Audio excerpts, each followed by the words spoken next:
वापस आ रहे हैं।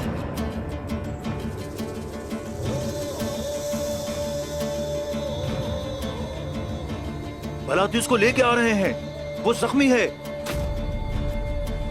दरवाजा खोल दो, खोलो दरवाजा।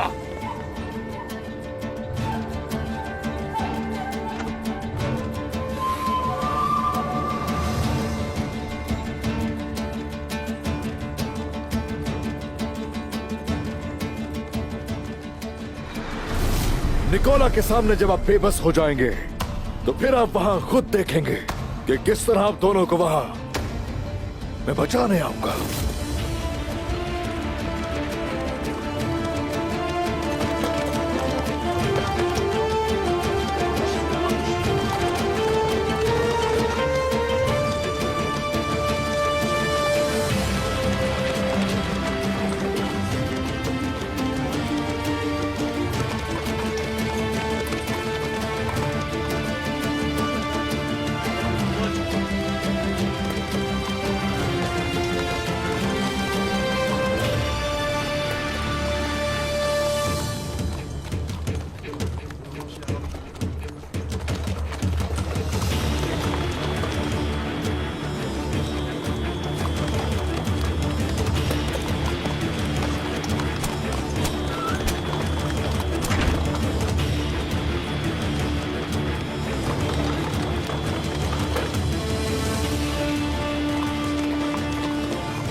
Oh!